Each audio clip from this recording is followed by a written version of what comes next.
Yeah, start the world sees us. There we go.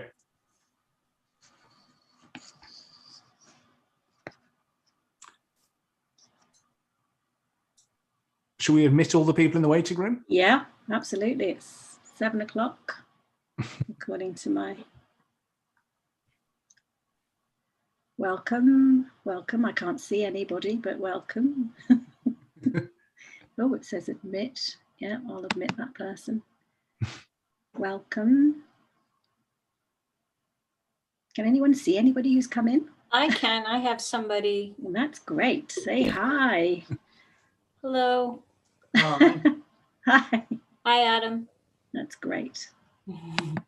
We should start because it's 19:01. So I'll probably start, but I will repeat what I'm saying, and do everybody hit the blue admit button every time someone needs to come in. So welcome everybody to the SciArt Soiree Survival. Jacob, you could hit that animation now. Oops, and it went the wrong way. Super. So welcome and thank you very much for joining us at our rather experimental SciArt Soiree online. Usually we do this in person. Over the past year, with research labs and institutions closed and arts events cancelled and venues shut or worse, shut down, we have all had to nurture our creative practices and adapt our processes. And so tonight, we invite you to collectively share your survival strategies, your creative survival strategies. Next slide.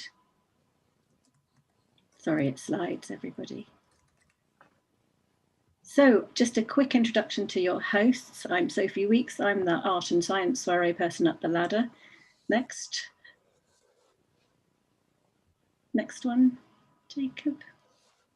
Thank you. This is Jacob, who actually is pressing the buttons behind the scene, and he's representing SciArt at the Cavendish Laboratory and Physics Outreach here in Cambridge. And the last one, in a similarly red dress, is Frankie Buckle, who set up the SciArt meeting group and is our inspiration. Next slide. And just a quick introduction also, which has gone a bit wonky too, some of our other co-organisers behind the scenes: Barbara with the red hair, Emanuela with the long dark hair, Jenny in the middle, Ben and myself again. Just thought we'd introduce you to people who will be in the breakout rooms a little bit later as your hosts in the breakout rooms. So let's go to the next slide and give you a quick view of what we've got coming up. So here is the programme for tonight. I hope you'll be really excited by it. We have 3 outstanding speakers with us tonight. Anna Phoebe, who is a composer and a musician. We have Dr. Natalie Stroimet, who is an epidemiologist. No, that's not right. Yes, it is. Entomologist, I think, and links to epidemiology. And we have Giles Lane, who is so many different things, it's very difficult to describe him, but I'll call him an artist and a SciArtist for now. We have a wonderful performance at the end of the event called The Melodies of Renoir's Colours, and the artist and the scientist collaborative partnership who created that are here tonight with us. And we're going to kick off the event with a presentation by Cambridge SciArtists, just to introduce you to them all, which I think will start very soon. So welcome everybody, and we'll begin.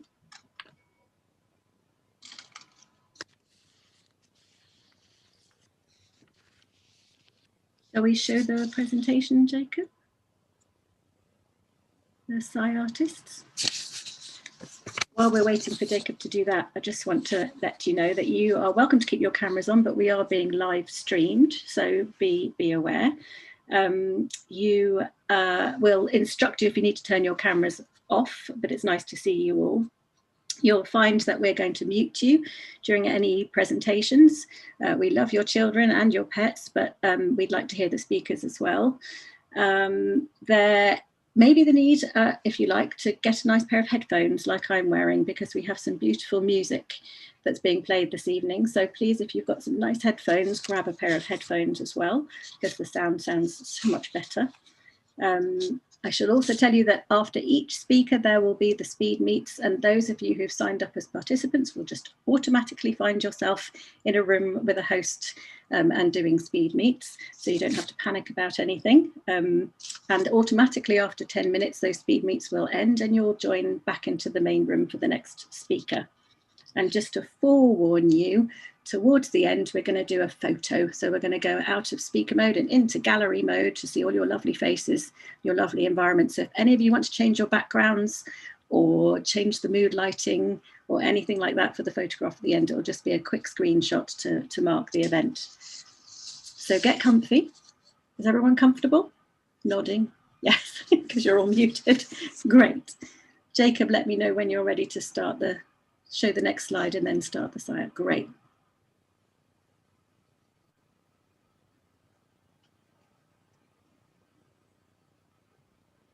Oops. Hi, I'm Mark, astrophotographer based in Cambridge, and the images in this presentation are from my backyard setup. I do lots of different types of astrophotography, and I started off with a DSLR and scope and went from there. The kind of things I've captured are wide field images like the Milky Way meteor showers, which are great while you're traveling. Planetary images, the moon's always an easy target, and with better gear you can start to capture the other planets. But most of my time I spend with deep sky nebula, long exposure in images to pull out the really faint stuff. And sometimes I capture galaxies, high magnification targets, which are also rewarding. The thing that's made the amateur hobby really interesting is access to processing software. So I've got a lot of different software in the stack, but all of this is affordable and accessible now to the amateur. And what that's enabled me to do is to spend my time focusing on the detail I want to bring out in an image, the composition, the color, and bring my own artistic interpretation to what essentially is the same for everybody. We're all looking at the same things. So that's my practice. Check me out on Instagram as Photon Fog. Thanks for listening.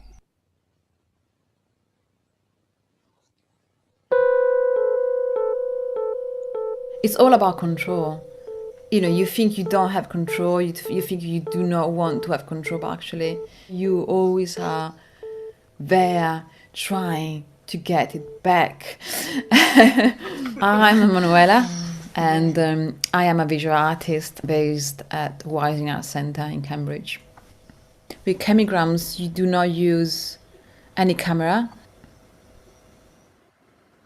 You just have photographic paper and you work directly on it. This one was made just using paint. I'm here with sun cream, PVA glue, anything that stops the chemicals to interact with the photographic paper. You know, the creativity is observing the formations of these marks and shapes and shadows and knowing when it's time for it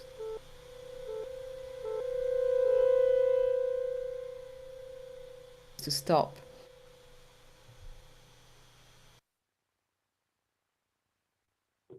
Jacob, do you want to pause those just for a second and see if we can? I'm happy to rerun them if we can get rid of that. Can you see those blocks on your screen, Jacob?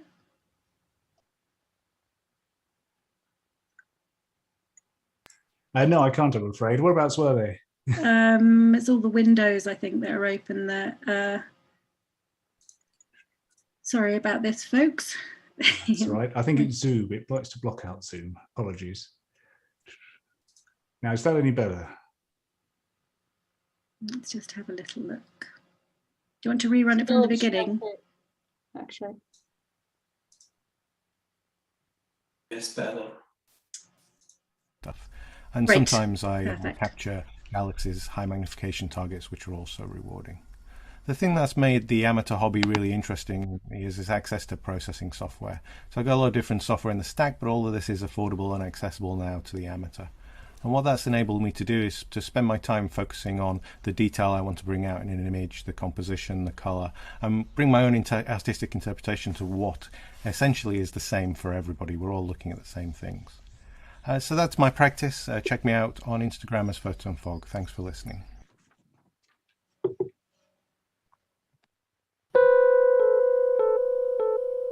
It's all about control. you think you don't have control, you think you do not want to have control, but actually you always are there trying to get it back. I'm Manuela, and I am a visual artist based at Wilding Art Centre in Cambridge. With chemigrams, you do not use any camera. You just have photographic paper and you work directly on it. This one was made just using paint, and here with sun cream, PVA glue, anything that stops the chemicals to interact with the photographic paper. The creativity is observing the formations of these marks and shapes and shadows and knowing when it's time for it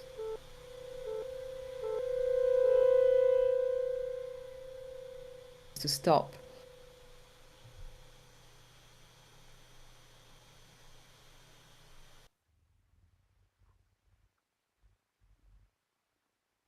Hi, I'm Ben Dobson, the Microscope Man. I'm a microscope artist. This is my microscope. You can hopefully see the camera on top there.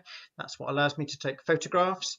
My first stage is to create a slide. I can use a microtome. One of the things I do to make a slide, that can allow me to take daffodil buds like the one you see here, about 24 hours of prep, and then I can create a slide using the microtome and create an image a bit like the black narcissus. When I take images, generally only a small part of the image is in focus, and I have to take lots of photographs, which I then bring into stacking software, which can take out the sharp bits and create one sharp image. That's only a small image, and to create many of my compositions, I have to repeat that process many times. Each one of these might be a sharp image, and I stitch them together to create one composition. Sometimes the stacking works nice and automatically. If the image is translucent, like this spider exoskeleton, I have to paint the sharp bits myself, often from a stack of 100.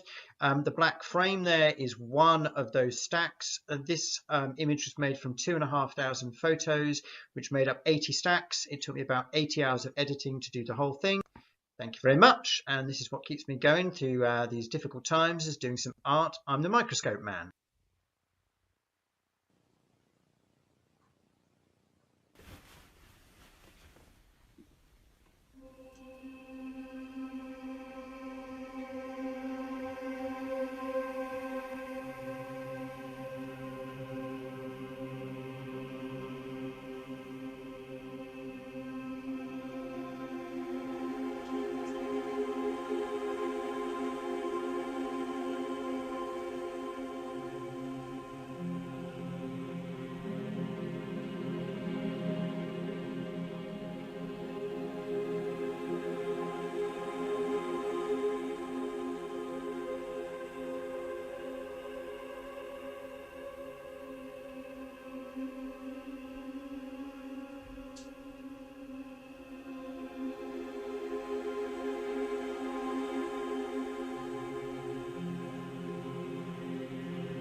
Molly, Molly, Molly.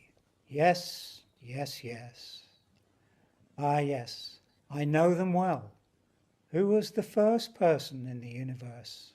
Before there was anybody that made it all. Who are? That they don't know, neither do I.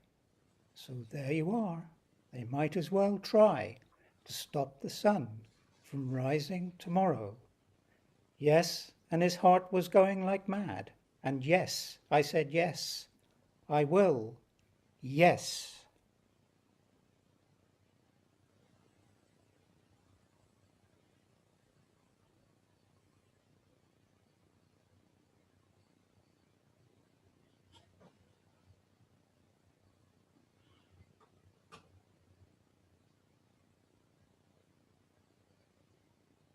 I'm Jenny Walsh, an artist who uses glass in combination with other materials to explore ways of visualising and communicating neuroscience. In collaboration with Erin McKay at the Sainsbury's Wellcome Centre, Line of Sight is inspired by the visual cortex. Inspiration for line of sight is the neurons in the primary visual cortex, which helps animals identify their prey by selectively firing based on visual features seen in the retina, such as horizontal or vertical shapes or movement. A horizontal stripe moving in horizontal direction elicits prey catching. Faced with the vertical stripe of the same length moving in horizontal direction, the toad even turns away. I've emulated this behavior using a camera, a microcontroller, and about 500 lines of code, which generates pulses of light along parallel strands of LEDs.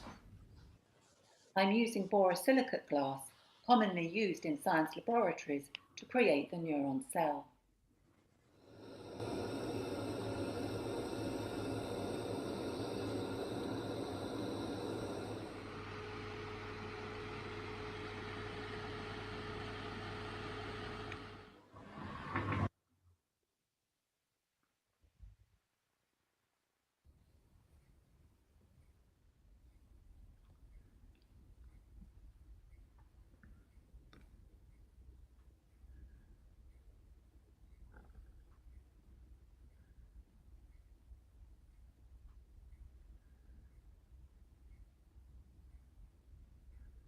Give me a worm and I'm waiting in Cyrus, but if I'm a worm going up, he's not gonna get me. If I'm gonna go this way, he's gonna get me. He wants me on a worm.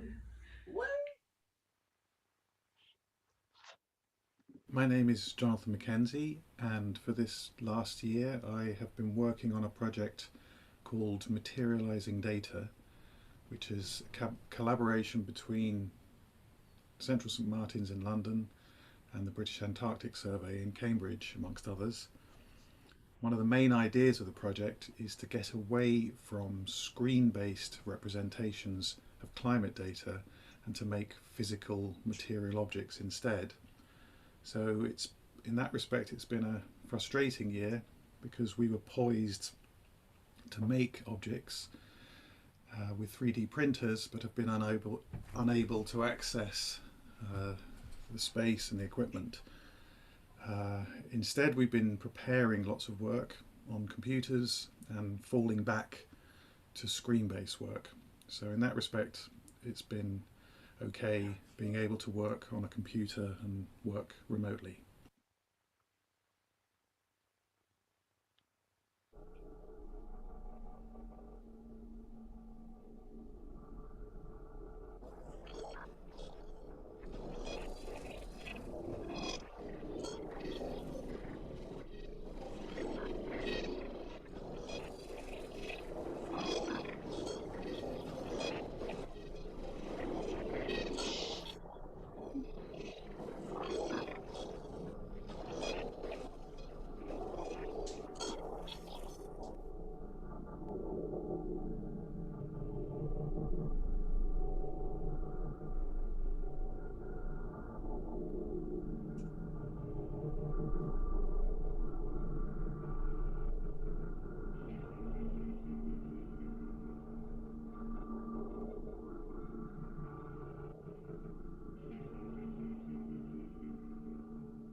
I'm Clarissa Wright, a geo-artist from Aberdeen, where I studied geology and sketched during field trips. My art has been inspired by the geological landscape around me and the outcrops that you can find, as well as the view of sediment under the microscope.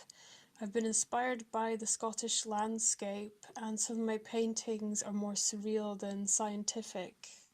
I've also been influenced by my expeditions to Oman, where I've painted the empty quarter desert. I'm the writer and curator of Nature Evolved magazine, where some really talented SciArtists have contributed their works, ranging from paintings to embroidery to craft, as well as jewellery and paleo art, cartoons, and even medical art. I'd like to thank them for all their contributions and their work.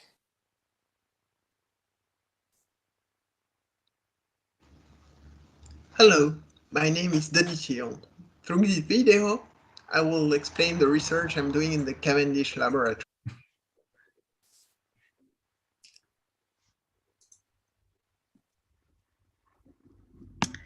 Back to the presentation. He sounded interesting, Jacob. Well, that's a little sneak peek of some videos that'll be going up on the outreach page tomorrow that was entirely intentional. So hopefully that piqued your curiosity. Well, I hope that some of those SciArtists from Cambridge are here tonight. I know some of them are, and you'll meet some of them in the breakout rooms. I hope you'll agree with me that there's some very interesting things going on behind closed doors in Cambridge, and I'm so glad that people have found a way of continuing their practice.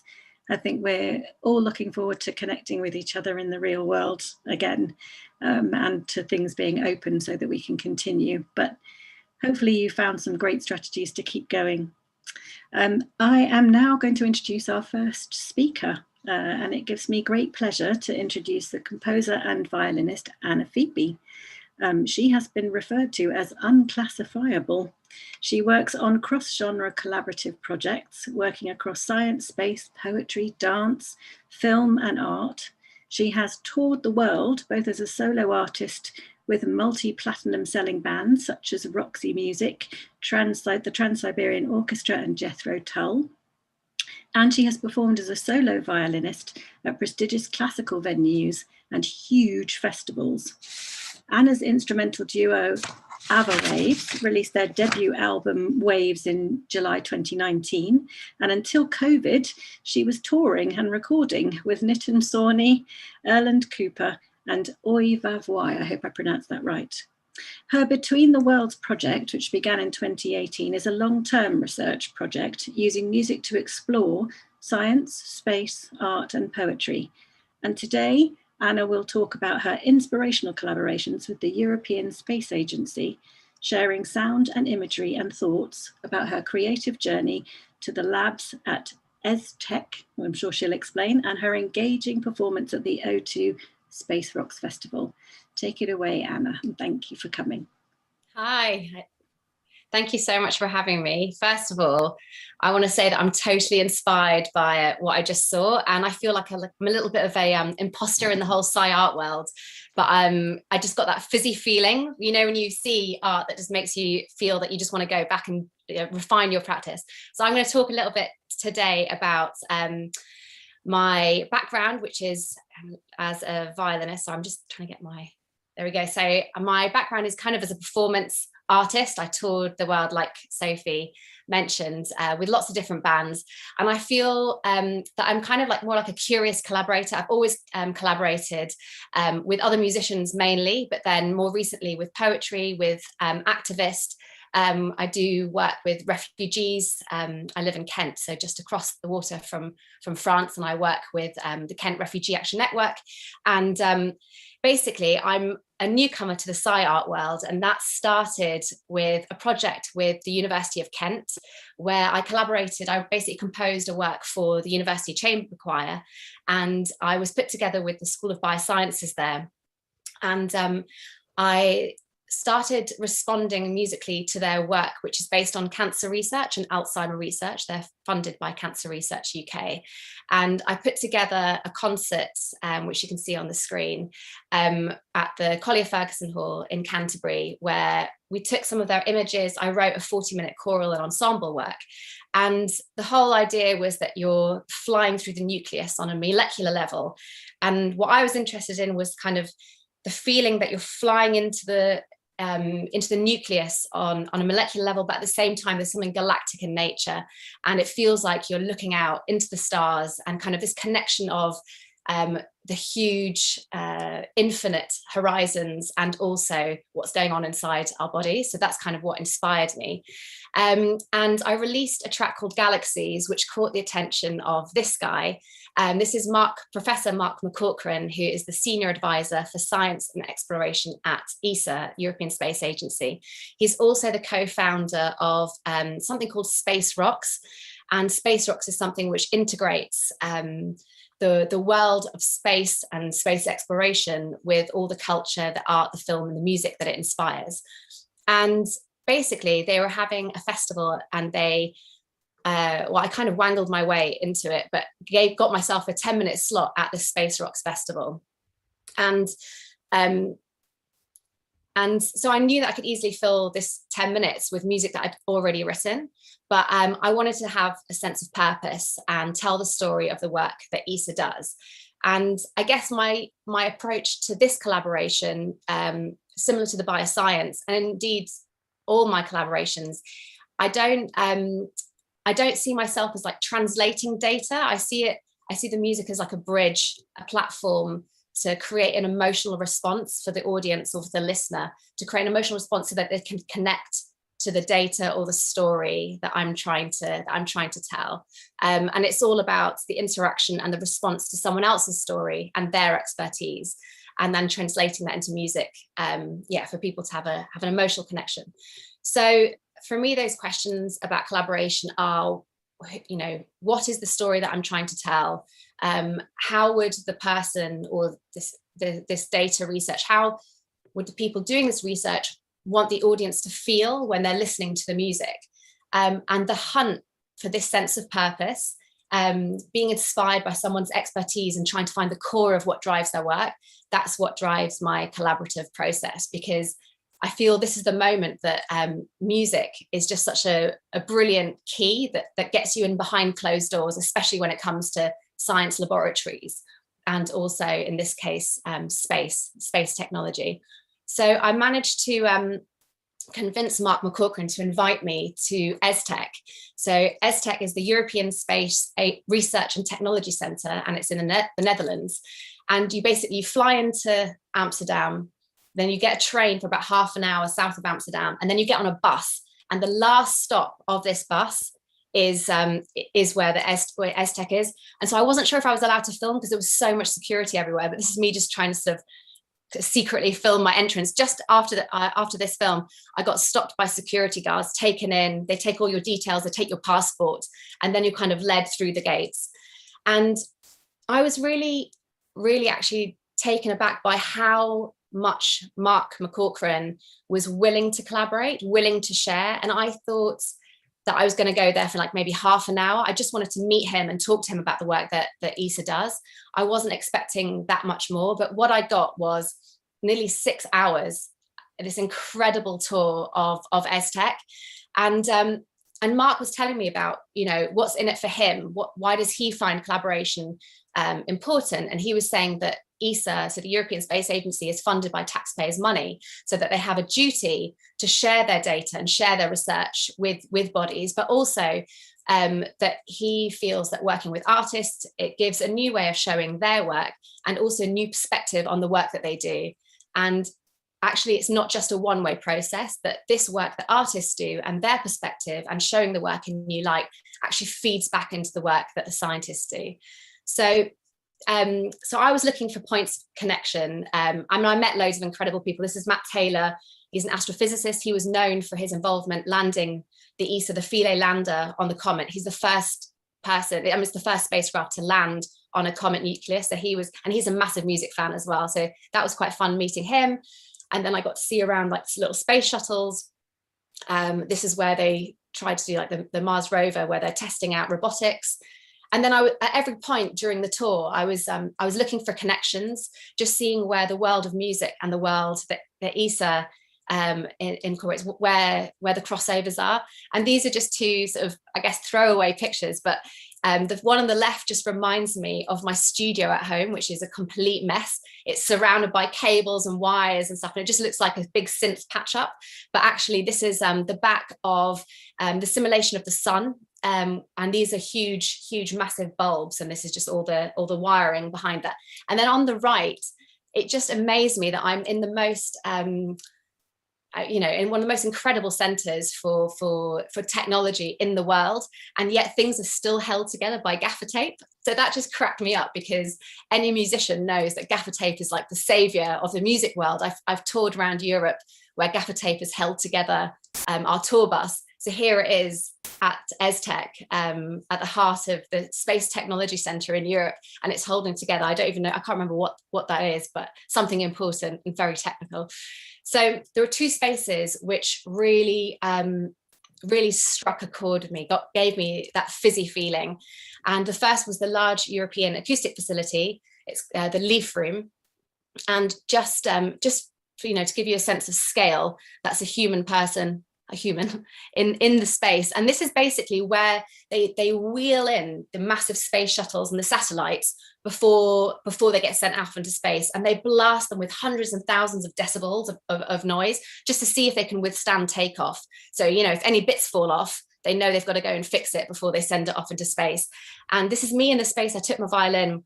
The acoustics, I was so excited, but I'm just going to play.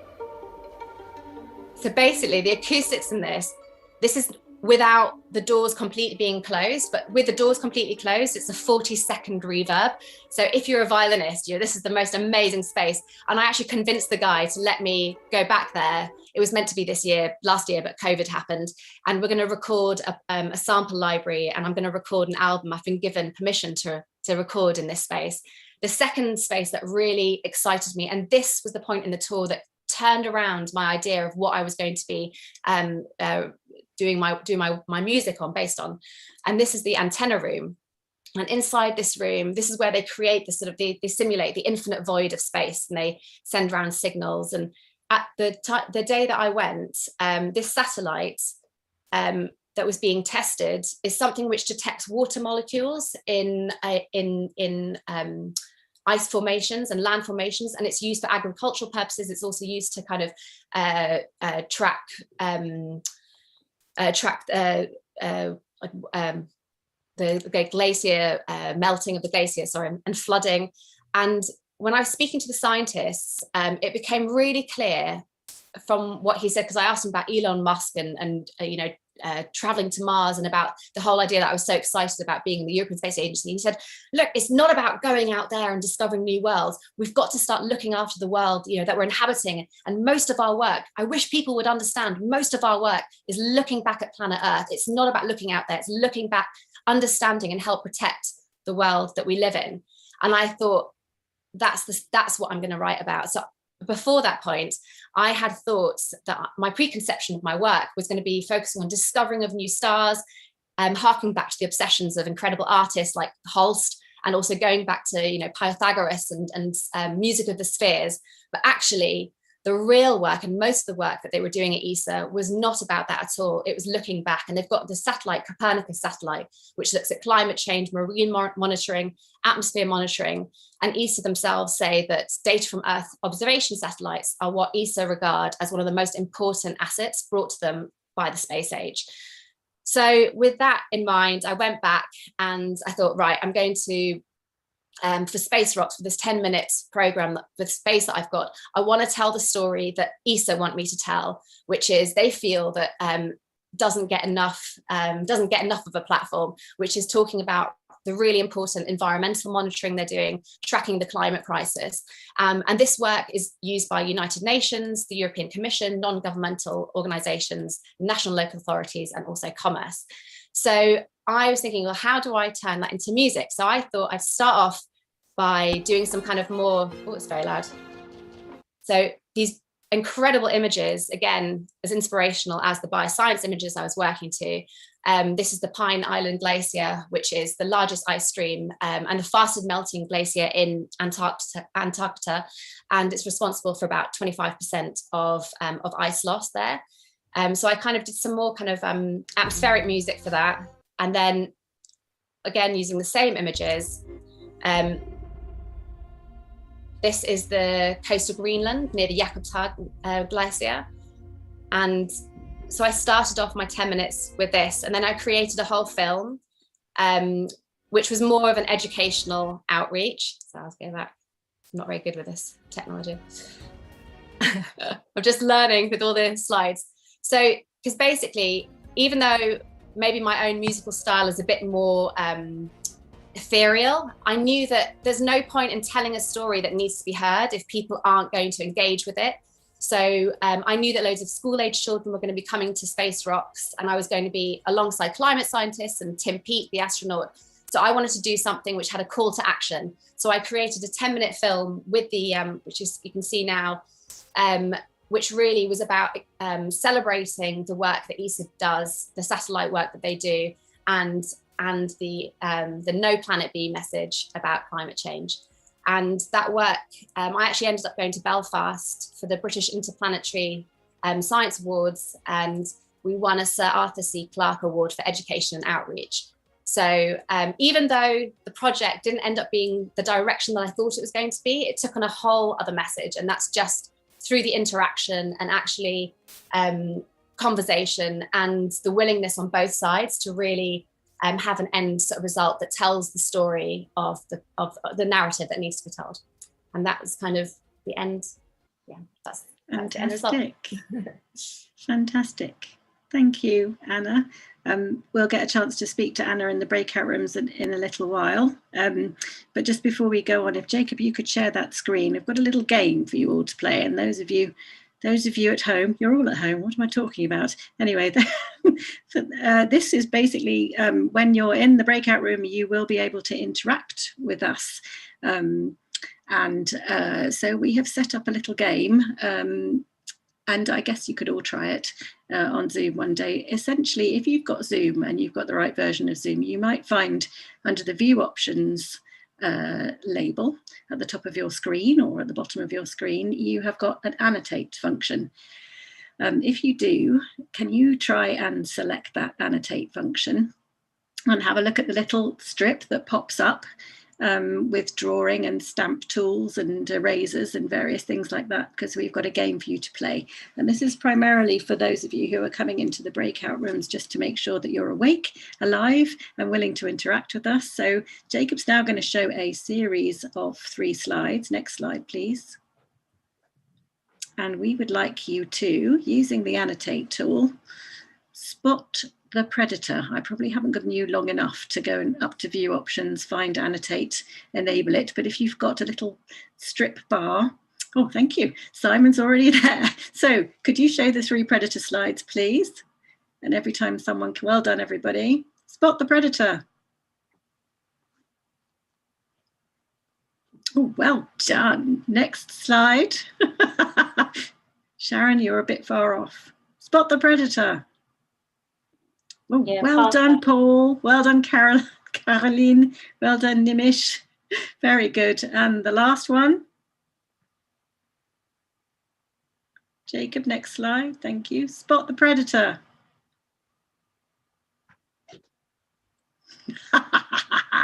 We thought, oh, well done in there. I don't know if that's quite where the predator is, but there could be a predator in there. That's not the one we're thinking of. Anyway, so now you've got the hang of that, those of you who are going into breakout rooms. Jacob is going to hit a magic button, and those of you who are participants will magically appear in a breakout room with one of us to host, and we'll have a go at finding out who you are and do some speed meeting, and we'll be magically back in the main room in 10 minutes time. Hit that speed meet button. Do you want a chance to speak in the breakout room? Jacob.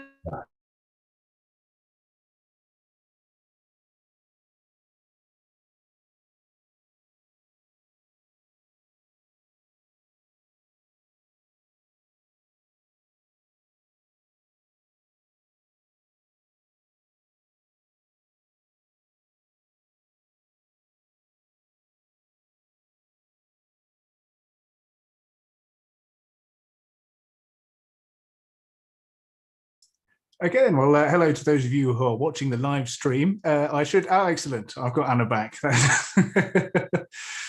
Excellent. So I was just saying to those of you watching the live stream, obviously you won't be able to see the breakout rooms thanks to a foible of Zoom, but Anna and our other speakers have gracefully agreed to speak to me for a little bit, and we'll have a little bit of an informal chat, just mainly about the videos we've just seen.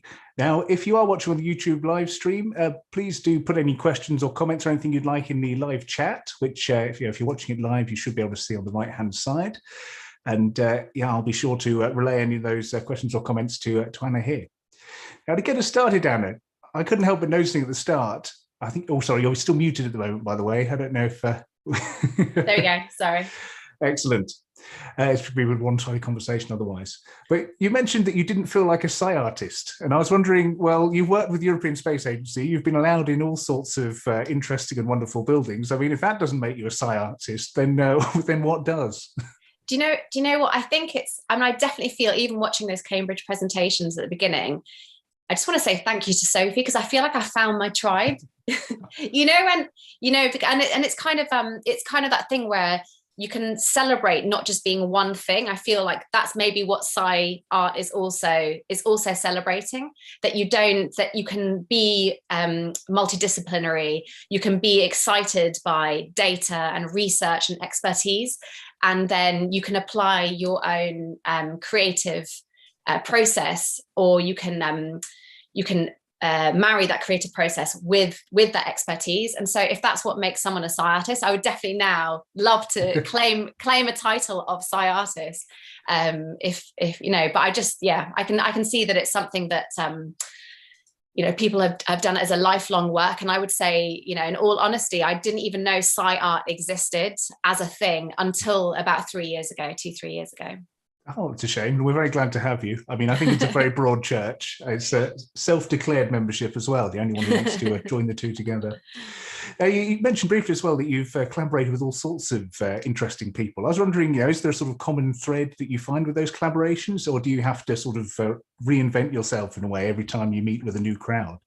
I assume it's very different dealing with scientists to other people. So I think that I've been lucky that the musicians that I've worked with, they've mostly always been people who are also interested in other things. Like, if I think of Ivor Voy, who I toured with for years, a lot of them went to Oxford and Cambridge and studied not music, they studied other disciplines. And then if you look at Nitin Sawhney, who I work with, he's a polymath, and he's it's because of him I think I started subscribing to the New Scientist years and years ago. And he's a kind of person, his idea of fun is pulling out a Rubik's Cube and then talking to you about the Heisenberg principle. It's like, so it can kind of I think I've been lucky that I've always been surrounded by academics in many ways. I don't think I've had to reinvent myself, but definitely there's a difference when you're paid to be on stage in a catsuit playing music is a different process. But I would definitely say that the creative process of making new work has been my process is the same with everyone, where it's it is that thing where I like using the music as a key to get in someone else's world, find out what their story is, and then use music to kind of really provide a platform for that work or for that story. Wonderful. I know, speaking obviously, so I hadn't introduced myself, but I work in physics outreach. So obviously with a discipline that's seen as very sort of esoteric, very hard to get into, very hard to understand. It's nice to hear that, someone such as yourself who's traveled through lots of different areas in terms of disciplines, it's been able to connect with scientists and to have that sort of interaction. But I think that's the same. I think I love people who are inspired by their own work. So I think, I think that's a human thing, isn't it, as well? If you meet someone who loves what they do, they're excited by, if it almost doesn't matter what it is to me, it doesn't matter at all. I think I can. I'm always looking for points of connection, and I'm looking for just a thirst for knowledge. I'm just curious. I think that that's what drives me, to be honest. Yeah, lovely. I think there's something inherently engaging, isn't there? If someone really loves a topic, when they talk to you, and they'll try and sort of bring you into that topic. I think it's wonderful just to, even if it's something you can barely get your head around, like all sorts of obscure scientific principles and like. Yeah. I would definitely say with the bioscience that the bioscientists I was working with, even when they were explaining exactly what the research images were, I probably still only understood 30% of what they were talking about. But there are other things as well. Like when I went to do the field recordings in the laboratories, I think that's what Mark McCaughrean was talking about at the European Space Agency. Having an outsider come in, it makes you see your own world differently. And I remember when I turned up with my microphone and at the laboratories, and then I was like, right, okay, what are we going to record? And they were like, just these scientists in lab coats going like, there's no music here. And I'm like, wait, what's that? And it was like, it's a vacuum like this. I'm like, okay, let's record that. I can make a beat out of that. And let's record. And within sort of 20 minutes, half an hour, they were like, oh wait, there's this that makes the slamming of this freezer door, and then this, and so suddenly suddenly having an artist respond to your world, or someone else, doesn't have to be an artist, anyone come into your world, it makes you see your own world differently. And that's what excites me as well. Yeah, I think it's that switch in perspective, isn't it? It's having someone who's got a completely different sort of lens through which they view life, coming in and seeing a world that's very familiar to you in a very different way. I think that's something. It's like when you have visitors to your house and you realize, like, oh my God, someone, you know, as you're trying to impress, you're like, oh God, that wallpaper's like, you know, peeling off, or like the paint's cracking. Or yeah, but hopefully in a positive way. Absolutely. I mean, you talked briefly sort of about the benefits for scientists and things, and that's very clear for me to see as a sort of outreach person, you know, getting in new audiences, getting people who feel like they might not belong in science to actually sort of see that there's open doors to them. But I was wondering about what the benefits were to you as an artist. You know, what do you feel you gained from these interactions? Endless inspiration, and, you know, on a non-musical level, just knowledge and insight into a world which is totally not part, you know, I would never have access to the, you know, to ESTech, for instance. They have an open day where they have 10,000 people once a year come and visit and get taken on the tour. But to have that one-on-one experience, to talk to these scientists and, you know, about things which affect all of us as well, like, you know, just to have that access on a non-musical level is an incredible privilege. And then on a musical level, I'm constantly looking for inspiration. And, you know, you can find music in so many different things, you know, like I said, in the laboratories, you find it in the instruments that people are using, you find it, and you know, with the data that's being generated, with what the data is being used for. I think it's constant inspiration, and that's what feeds that creative soul. Okay. No, it's nice to hear it's a two-way street as well. Definitely. Yeah. Now, you mentioned as well at the end, so there's a sort of slight contrast between what your sort of ideals would be as a musician and what you choose to do when you're creating a piece for a particular audience. And I was wondering, what sort of considerations do you take into mind when you're looking to create something? And does it depend particularly on the people that you're trying to connect with, or is it more a case of, you know, you have your sort of personal practice that's very personal to you, and there's a more sort of public face to these sorts of things that you do? I think that I think by nature, because I've been a session player where you're paid to play someone else's music, like that's kind of my background in my 20s. I think sometimes I fall into that where I'm fitting into someone else's box. But I think more and more as I grow older and I do more composition work and I find my own way and I'm finding my own voice, I'm much more comfortable and confident about the sound world that I create. So it's probably less and less fitting into someone. But, you know, like I said, with the outreach, with the European Space Agency work, that 10-minute slot in Space Rocks, the purpose of it, I was quite clear about what that purpose was. And the purpose was, it was a call to action. It was to get people engaged. It was to tell the story of what ESA, the work that ESA do. And in order for that to get up, you know, to have the widest audience, it can't be something that's totally esoteric. It has to be something that can connect to the widest possible audience. Lovely. Well, thank you very much for that. I think we're about to be rejoined by all our speed meters, who've hopefully had very interesting chats of their own in amongst themselves.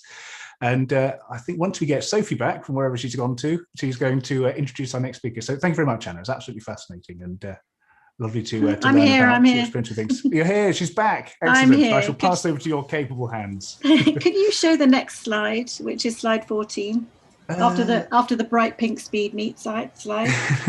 I shall do my best. Thank you, love. That was our speed meet. Well, I hope the people who went into the speed meet rooms have enjoyed themselves too. It was fascinating to meet the people there.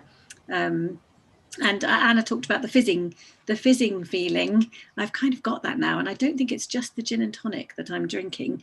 So thank you for participating, everyone in the breakout rooms. The next speed meet session will happen again automatically, and you'll find yourself in different rooms with different people. So just to wrap up with Anna, can I say thank you very much for being with us today. I just wanted to point out that Anna's latest release, Icons, which she's been beavering away on through lockdown, is now out on all platforms, and you can connect with and follow Anna on these social media handles. So thank you, Anna. But we're going to move on. We're moving on to Natalie. I have no idea how badly we're doing with time, but thank you for being patient, Natalie. I would very much like to introduce Natalie Stroymet. Dr. Natalie Stroymet is a senior lecturer at the University of Bristol, and she studies the behaviour of ant colonies in order to understanding how they function collectively and how they make consensual decisions and how they face external challenges as a group, such as exposure to infectious diseases. And not surprisingly, Anna's work has come under the spotlight recently and is very topical.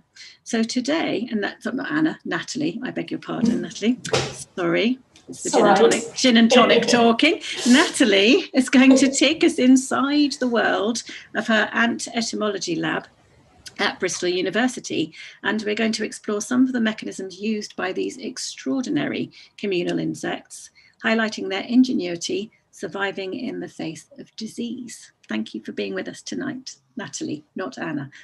Thank you. Thank you very much. Can you hear me? I can. Okay, perfect. Then let me take it away. All right, can you all see my slides? Okay, perfect. So thank you very much for having me today. Today, I'm going to do a talk that's a little bit more about science and a little bit less about art, but I put a lot of nice pictures to illustrate all that I'm going to say. So hopefully it's going to be pleasant.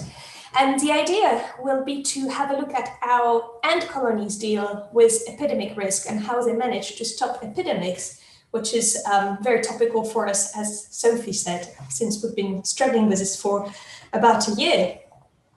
So ants are what is called eusocial insects. Eusocial insects are insects that form colonies and cooperate and spend their entire life together. And eusocial insects include ants, some bees, some wasps, and some termites. So ants, bees, and wasps are called Hymenoptera. They're a special type of insects. And so they have this sort of particular organization that means that they're particularly vulnerable to disease. And why is that? Well, for several reasons. So first, this is a picture to illustrate what you can see at the surface of some ant colonies. And perhaps what is very striking immediately is just a huge density of individual on this colony. So we have colonies that live at very high density. In addition, social Hymenoptera have a bit of a particular organization in which you find a queen, which is the mother of all ants in the colony. And then you find workers, so those small ants at the bottom. And all workers are sisters, full sisters, in fact. And they're even more related to one another than we are related to our sisters because of a particular form of reproduction. And what this means is that inside an ant colony, you have a very high relatedness. And so, unfortunately, if one individual is susceptible to a disease, then you can expect all individuals to be sensitive to the same disease. Then they live in these big nests that they try to control for temperature and humidity. So there's a lovely controlled microclimate inside ant colonies, which means that this is a perfect place for pathogens and parasites to thrive and propagate. And then finally, ants have lots of contacts with one another that are very intimate. So one example that you can see at the top left here is what is called trophallaxis, which is a sort of barbaric word for simply food exchange via oral contact. So one ant will regurgitate food to the other. And then at the bottom, you see the phenomenon of grooming or licking, which occurs a lot in ants as well. They keep sort of licking one another to taste one another, to sort of share their smell and for various other reasons. So you've got all these contacts plus just being with one another, which means that you're in a colony of a high density of individuals, all highly related and possibly sensitive to the same disease, a lovely controlled microclimate with lots of close contacts. So this is a paradise for pathogens and disease. So in theory, social insects should be very vulnerable to epidemics. And in fact, this is known a lot in honeybees, and honeybees at the moment are under a lot of threat because of a series of diseases that are leading to the collapse of the colonies. And these diseases can be a variety, due to a variety of agents, just like in humans. So the top left, you've got a honeybee suffering from a virus, a deformed virus. And then on the top right, you've got this disease called American foul brood, which is caused by a bacteria that kills the brood. The bottom left, you have chalk brood, which is caused by a fungus. And then finally, you have at the bottom right, this little mite, basically, which is called varroa, which is a recent parasite of the honeybee, which is really sort of believed to have caused a lot of their issues. So yes, honeybees, very vulnerable to disease. Part of it is because they're sort of managed and out of their natural environment. But ants, ant colonies, in fact, if you go in the wild and try to find diseased ants, you're going to find very few. And the reason for that is they've got a series of mechanisms to protect themselves against epidemics. And I'd like to talk to you about these today. So in ants, you have a series of collective disease defenses that apply to the entry of a disease into the nest. And some defenses prevent the establishment of the disease into the nest, so prevent an individual from becoming sick. Oh, sorry. And then the third sort of mechanism is to prevent the spread of the disease inside the nest. So first, I wanted to sort of illustrate a variety of mechanisms that can have to prevent disease from coming inside. Some of them is just linked to territory defense. If you establish a territory and prevent anyone else, any other end from coming in, you're less likely to be exposed to pathogens from the outside. And this is also the case with entrance guarding. Here's an example with the bees. You have a guard that sort of is going to stay there and prevent individuals that are sick from entering. Then ants can also sort of avoid areas that are contaminated, and this is a case in ants that need to change this quite regularly, such as these Temnothorax ants at the bottom. So when they have to choose a place for a new nest, they can detect if the place is infected and avoid going in these areas that are of high risk for them. Then we've got a series of mechanisms to prevent the establishment of a disease in the colony, so preventing an individual from actually developing an infection and becoming sick. And some of these mechanisms are linked with natural disinfectants. So you can see at the top left a wood ant carrying a piece of tree resin that she's collected from the environment. And tree resin has antimicrobial and antibacterial, antifungal effects. So they mix that up with the sort of materials that constitute their nest, which decreases the risk that an ant will become sick from pathogens in the environment. Then they have a lot of sort of hygienic mechanisms, such as graveyards. So if an ant dies, the body will be taken out of the colony and deposited in a separate pile, so that this decreases the risk of catching sort of opportunistic diseases that can develop on dead bodies. And then any waste produced is sort of gathered on a waste pile. So you can see here a video of not such great quality. I'm sorry, this dates from many years ago. So this was taken in Panama, in fact, and these are leaf-cutting ants, which live in trees. They're from these huge colonies.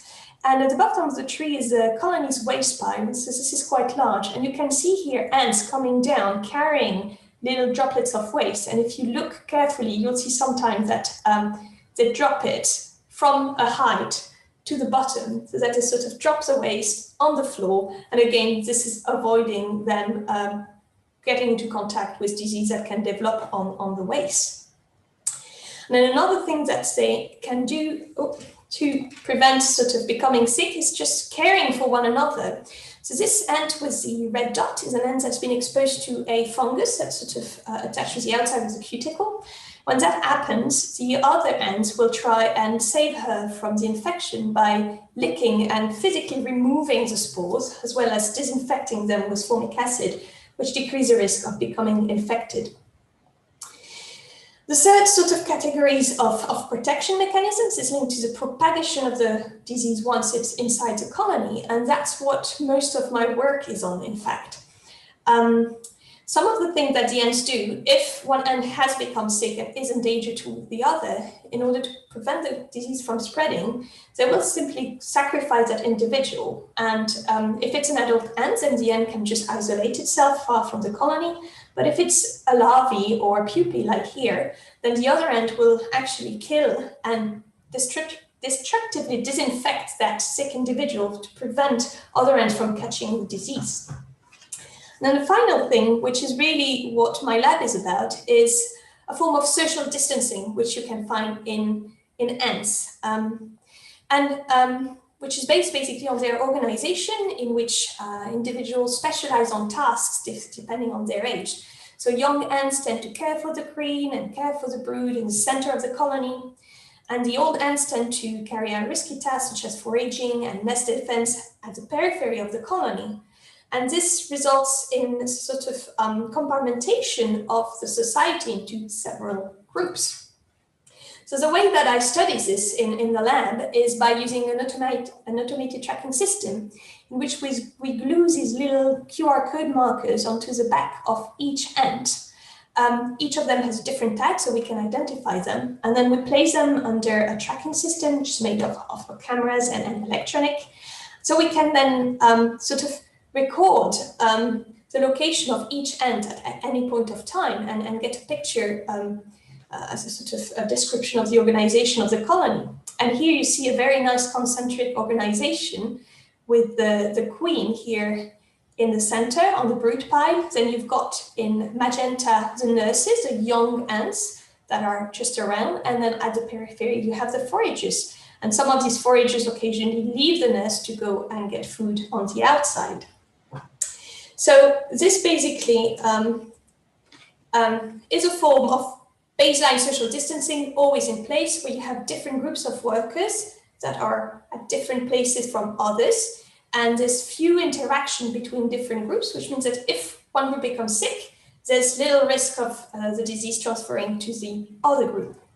And what we've been able to show is that these ants also show a form of induced social distancing, so that if they detect a disease, there's a change in the interactions in the colony with decreasing contacts between different groups, which increases this effect. And here is another video showing this effect, where here dark blue ants are the infected ones. This is sped up. And you see that they tend to isolate themselves by leaving the nest. And you also have some proactive social distancing of the healthy foragers who leave the nest as well at the same time, to decrease sort of contact between different categories of ants and decrease the risk of epidemics. So this is the conclusion of my talk. And basically all I wanted to say was that social life, living in groups, gives us a high vulnerability to disease, but at the same time, in the case of ants at least, this gives us a wealth of original cooperative solutions to ensure that we don't fall in the face of these epidemics. And with this, I'd like to thank you very much for your attention.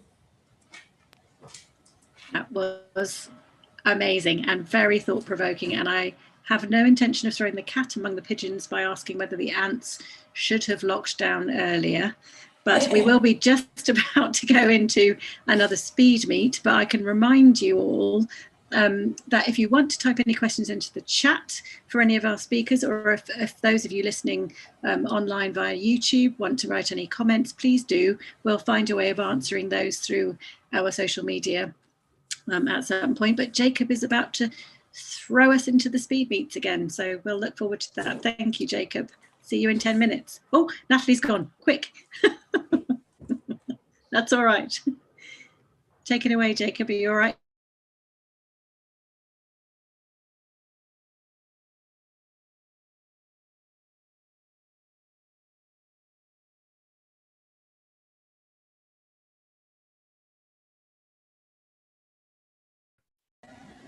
Ah, hello, Natalie. Hi, Jacob. I'm afraid you've drawn the short straw, and you're going to have to talk to me for a minute whilst everyone else gets on with their speed meeting. That's fine. This is for the benefit of our viewers watching the live stream, so they don't have to just watch me picking my nose for 10 minutes or or a black screen as I go off and do something else. Yes. But no, thank you for a fascinating talk. It's a whole other world and something I had absolutely no idea about. I mean, the idea of ant graveyards. I heard of elephant graveyards, but the idea that ants would actually take their dead out and dump them somewhere else. Yes, I mean, absolutely. Is there any other sort of behaviour of ants that would surprise sort of onlookers such as myself who have only really experienced them as pests in the kitchen? Oh yes, absolutely. If you go to Australia and you look at weaver ants, you'd find that they live in little nests that are in the trees and that are formed from leaves, basically. And they fold the leaves to form sort of enclosures, and they weave the edge of the leaves together to form this sort of bubbles, if you wish, and they live inside of that. And the way they do that is that they take their own larvae, their own brood, and so the ants first bring the leaves together. It's a little bit like a zip effect. So you've got many ants sort of linking two edge of the leaves, and then the ants in the middle remove themselves, so the chain gets smaller and smaller and smaller, and the edges get together. And then another ant comes with a brood and goes back and forth between the two edges, and the brood produces some silky substance.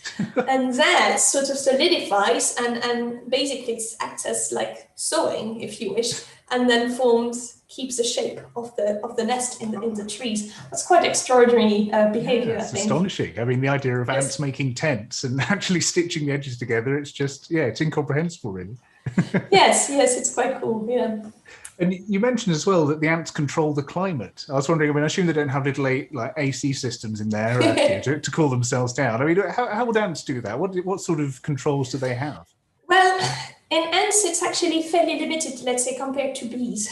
Bees, they have a system to increase the temperature where they can just all fan their wing, and by doing that, they produce energy, and that can increase the temperature. Ants will rather control the temperature of the nest by building a nest architecture that sort of buffers the fluctuations in temperature from the outside. So, for example, if you build your nest underground and it's deep enough, then you end up with a nest whose temperature is fairly constant compared to the outside.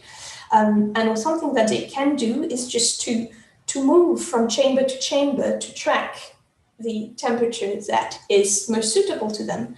They do that a lot in summer when the brood needs a high temperature to develop, then brings the brood up where it's warmest, basically to sort of stimulate the development. So that's one way that they can do that, basically. That's fascinating. I mean, the idea that something that tiny would be able to sort of sense small changes in temperature and then respond to them is quite fascinating. Yes. I noticed with your QR code, so you normally only think of ants, you think of them as a colony, and you think of them just as a sort of amorphous stream. Did you notice anything interesting by identifying them as individuals? I mean, do individuals exhibit any behaviour that sort of lets them stand out? I mean, did you name them? Did you have any favourite ants?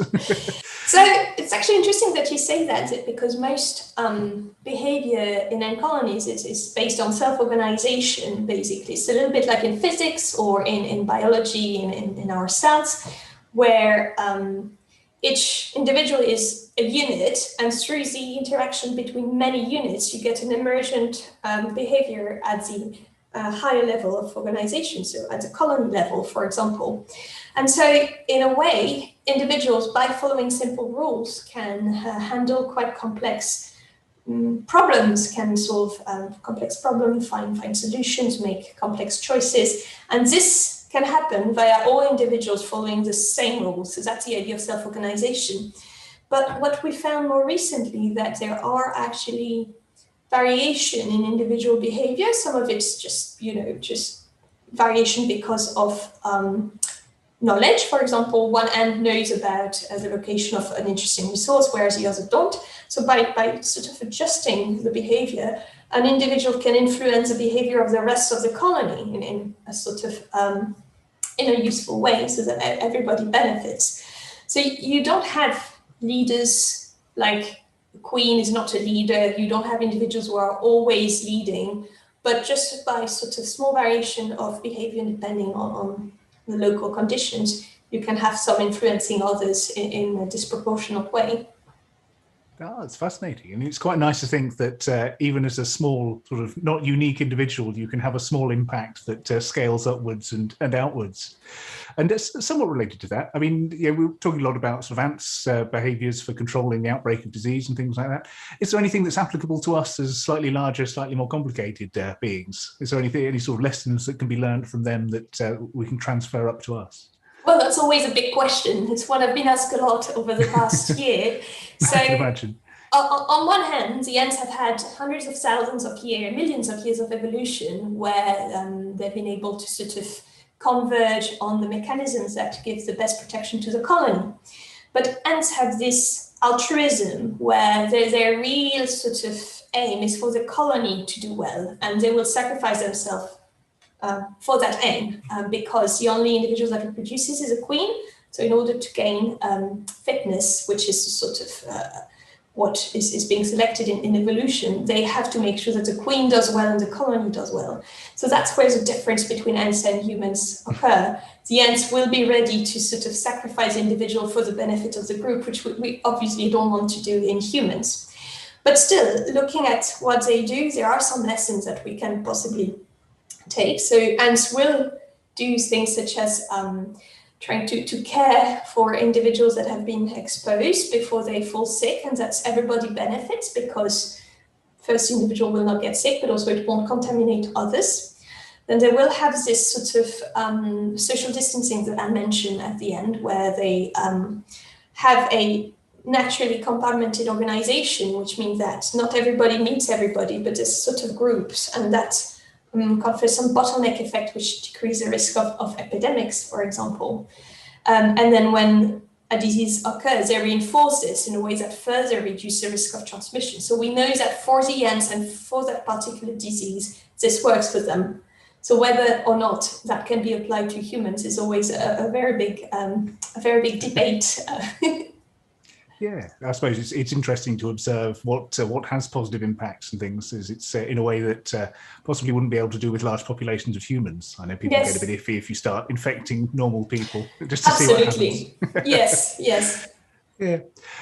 Just thinking more widely though, so I work in physics outreach. A lot of what I do is to try and dispel misconceptions about physics, and it's very interesting sorts of things people have, like the idea that physics is solved and that people just do sort of answer equations they know the answers to already, which is very strange. I was wondering what the sort of parallels were in biology, what sort of things that you found cropping up as being very common misconceptions that you really like to address. I guess one of the misconceptions that comes up a lot when coming to social insects is the idea that the queen is the boss, that ant colonies function like humans, with hierarchy, with the leaders who give orders to the followers, and then someone with a sort of clear idea of what we do. This sort of goes back to this idea of self-organization that I was explaining a few minutes ago. We don't have that in ants. And so the queen is not the boss, the queen is just the mother. Her only role is to lay eggs, and these eggs will develop into workers, or at certain times of year into sexuals, but she won't be able to tell the workers what to do, what needs to be done. So that's the sort of biggest misconception, that people think the queen sort of gives orders and tells other ants what to do. Yeah, I think it's that sort of idea of self-organization is very, very complex, and people have a lot of misconceptions about it. I think the first parallel it makes me think of is I've discussed things with scientists making solar cells, and they sort of deal with material science at a sort of molecular level. And essentially you want to design something that forms itself naturally into these complex things. And so that idea of self-organization, I think, is very important in all sorts of areas. Absolutely, yes, and definitely essential to all social insects, to their work. Lovely. Well, thank you very much for taking the time to speak to me. We've got about 10 seconds before everyone floods back in. Perfect. So you timed it perfectly. It was very professionally done. And it was very interesting speaking to you as well. It's absolutely fascinating. Thank you. Yes. And I shall open the floodgates now.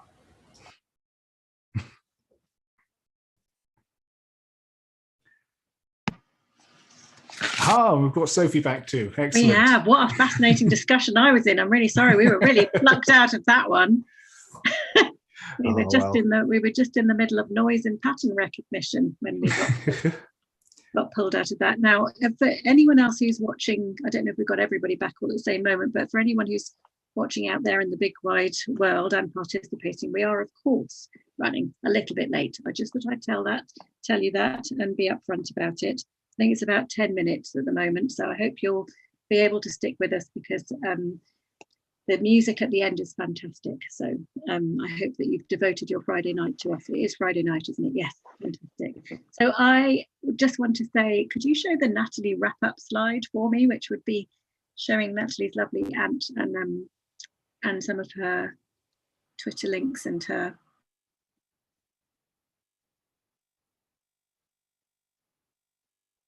course generate many thoughts and many opinions.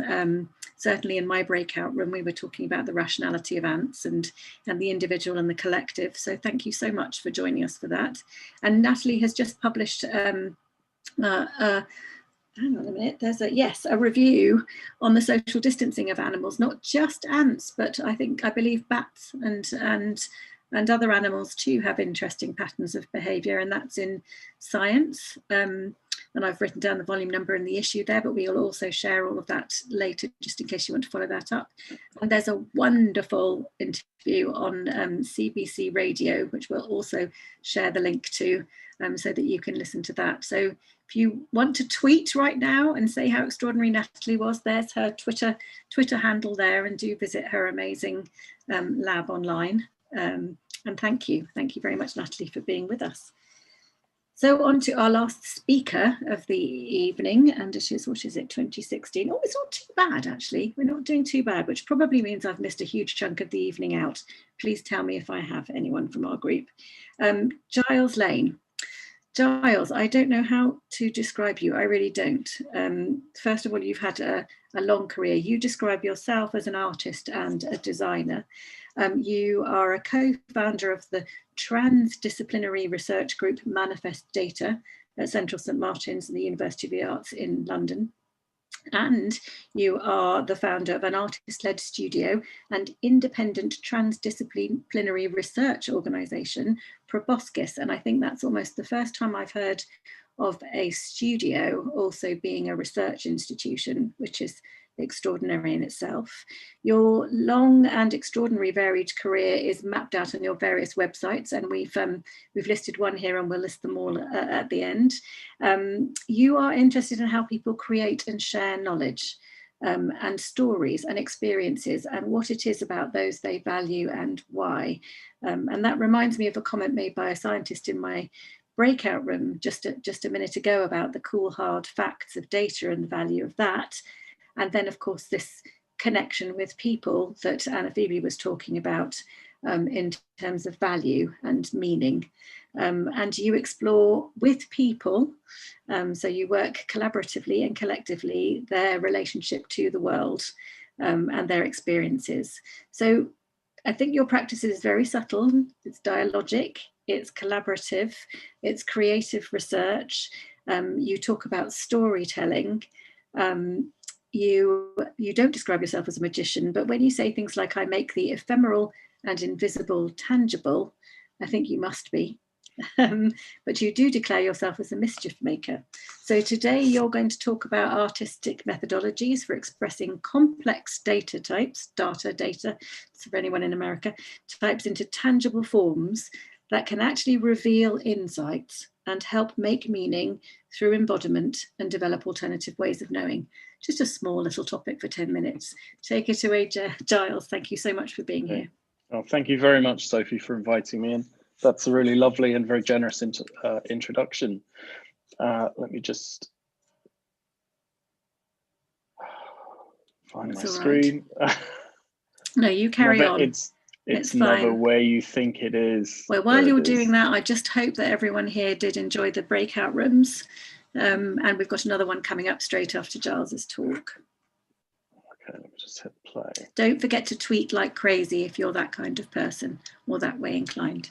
And we don't mind screenshots. So it's can you see that? Yes. Excellent. Fantastic. Okay. Thank you, Giles. So I'm going to talk, as Sophie said, about what I call data manifestations. So not doing visualizations, but actually manifesting data into and expressing it into 3 dimensions, so that we can use much more of the human sensorium to make meaning. And I'm going to do that by looking at 2 projects. The original project that really kind of developed this particular aspect of my practice, called live streams. And then I'm going to talk about a little, sorry, not a little, a project that I'm working on at the moment called Little Earths, which is part of a collaboration with, it's part of the Manifesting Materializing Data Embodying Climate Change project at Central St Martin's that I'm co-leading, and I'll explain a little bit about that in a minute. So live streams.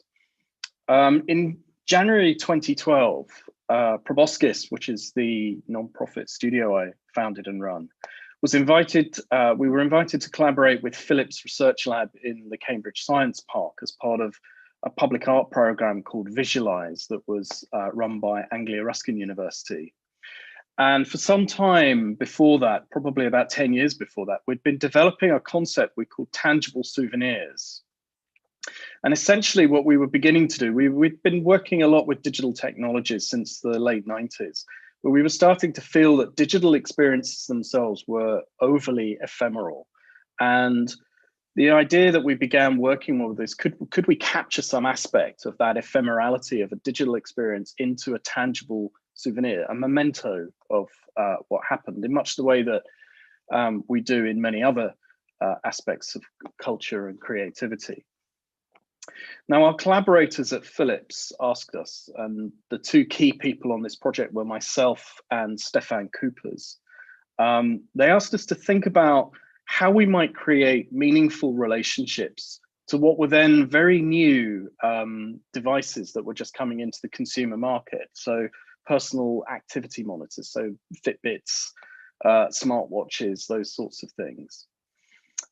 The question that Philips were interested in, and Philips is heavily involved in sort of medical technologies, they were really interested in how might people change their behaviors, particularly around their health, over time by using things like this. Now, already when these devices were coming out, the industry analysis was showing that 90% of them were actually being abandoned after 4 weeks. So there was really not much health benefit to be gained from them. But Philips was starting to wonder, well, what would happen if people actually could use them over decades?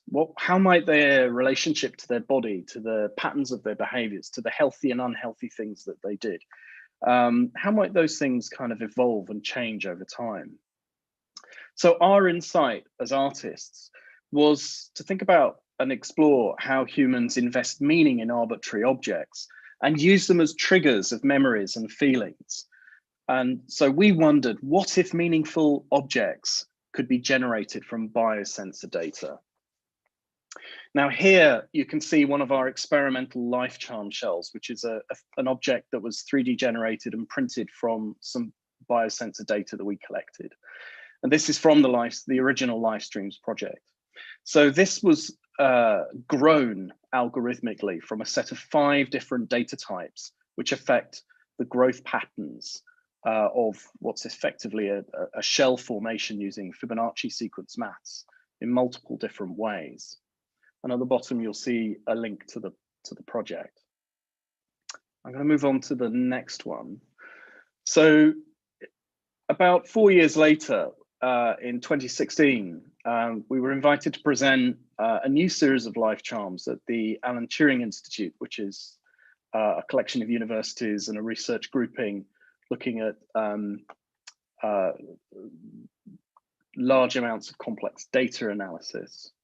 And these particular shells were a new set that we did that manifested data from a research project that was led by a long-standing colleague of mine and collaborator, George Roussos at Birkbeck at the University of London. Now, these shells, which are different from the previous ones, these are generated from a subset from 4 individuals who suffer from Parkinson's disease and who all score similarly on something called the Unified Parkinson's Disease Rating Scale.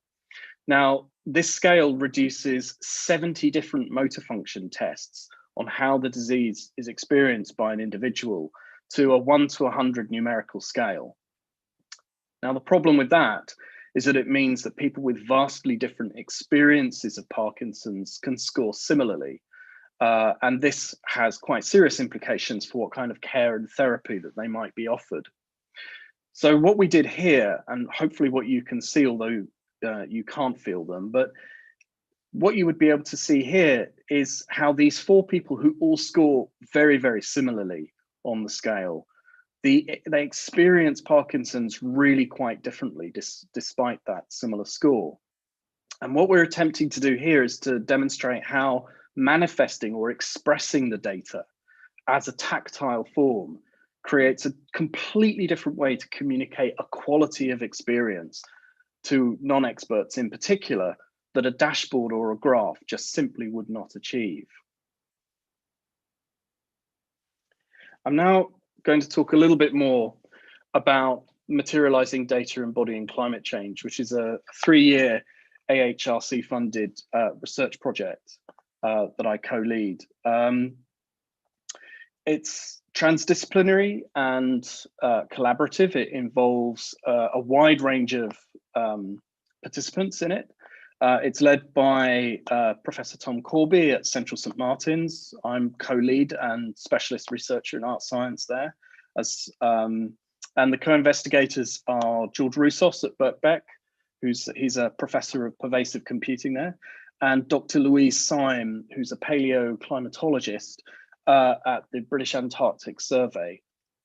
There are quite a few other partners on the project.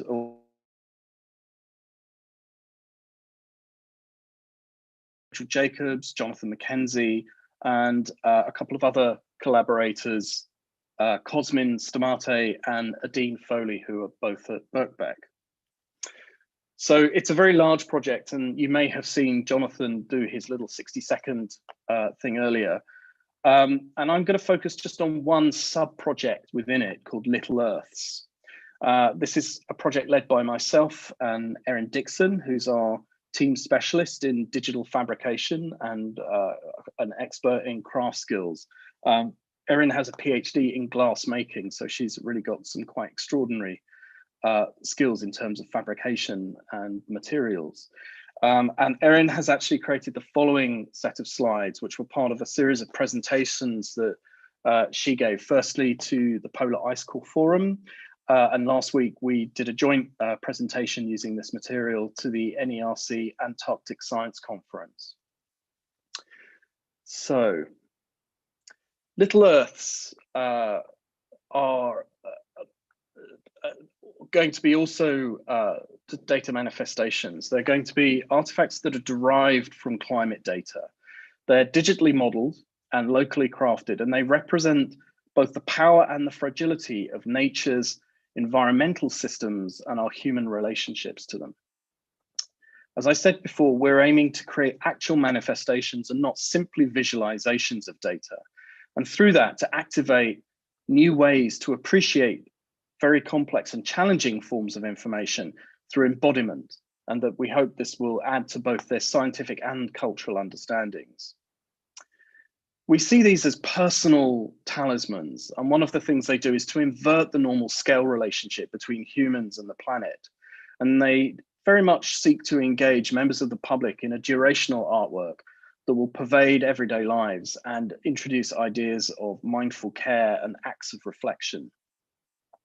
They are very much focused around themes of stewardship, intimacy, and community. And we see them as being emotional and sensory shortcuts to knowledge through playful, social, and imaginative connections. Now, climate change itself is a deeply emotive and often overwhelming subject. And there are veritable oceans of climate data available to us now. But how are non-experts to make sense of them? Traditional visualizations of data, such as graphs and dashboards, often remain beyond the grasp of non-experts. And I mean, often you really need to be grounded to be able to know how to read the graphs and other forms of scientific information. And as artists, one of the things we think we have a really good handle on is creating new kinds of methods that can utilize different parts of the human sensorium for sense making and for interpretation. And one of the ways we can do this is by making complex information tangible and appreciable in richer and more nuanced ways. Now, our approach does depart fundamentally from normative data representations that we see on computer screens, and it embodies information in what are reciprocally interactive engagements that afford people a greater use of their highly developed senses. And thus, what we're hoping is for data manifestation to elicit an empathic encounter with challenging or unfamiliar information and concepts. Now, we've been working around 3 particular themes: touch, connect, and immerse. And these are also the scales that we're working at. And one of the ways we do this is to take existing objects that have intrinsic understandings and embed additional meanings within them as an entry point to creating intimacy with participants and audiences.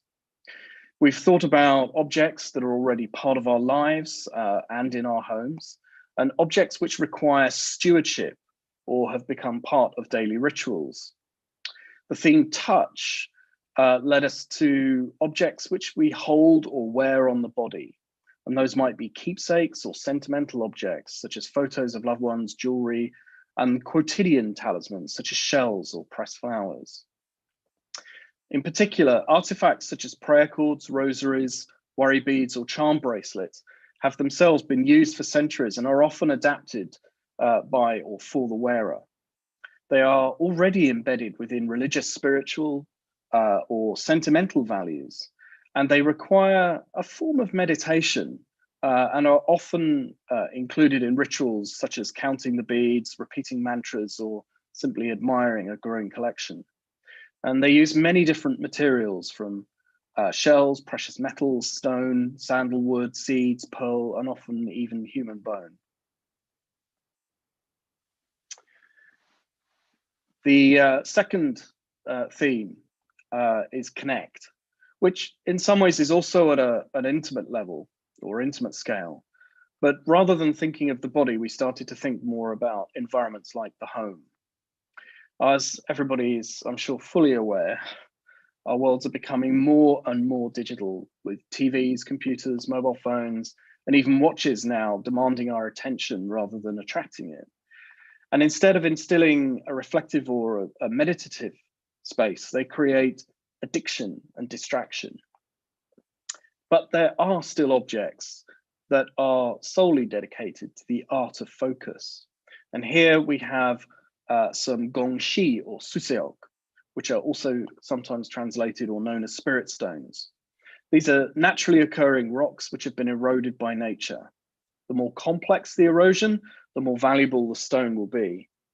They're often displayed on intricately carved wooden stands and placed on desks or in gardens. And what they do in particular is they invite the viewer to appreciate the power of nature.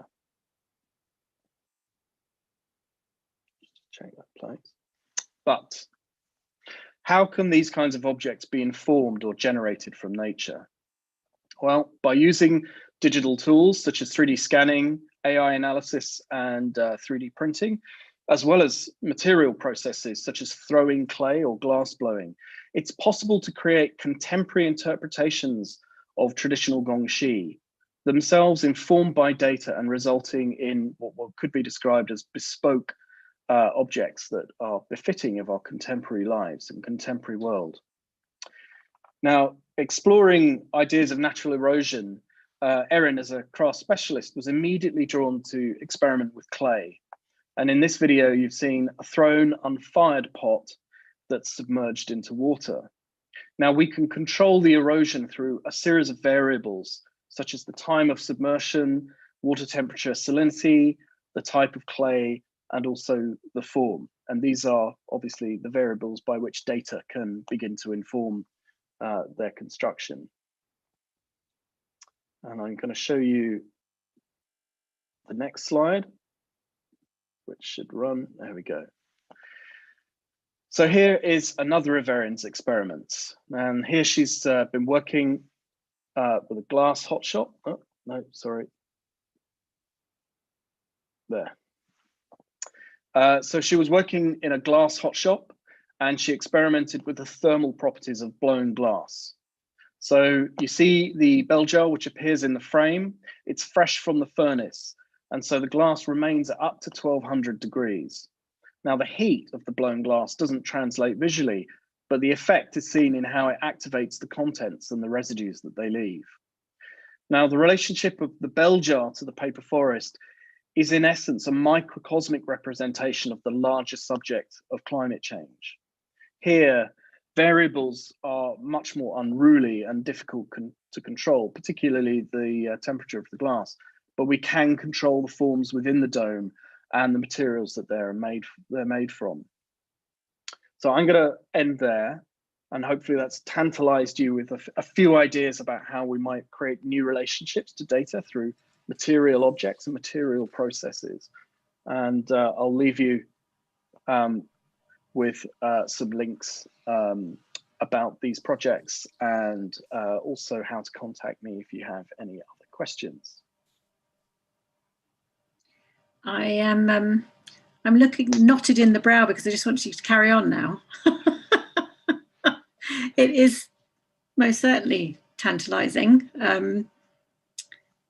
because I think there is possibly the breakout rooms might want to talk about this. There is a misconception that sometimes making art out of data is just science communication, and doesn't go further. So I'm hoping that people pick up on this thread in the breakout rooms.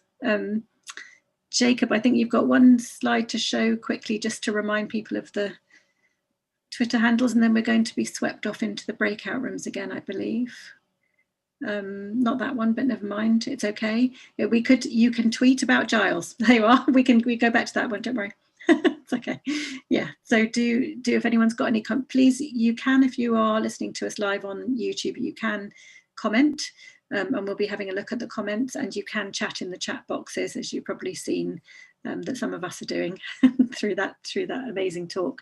But I guess Jacob's going to press the magic button now, and some of us will be whisked away to meet each other.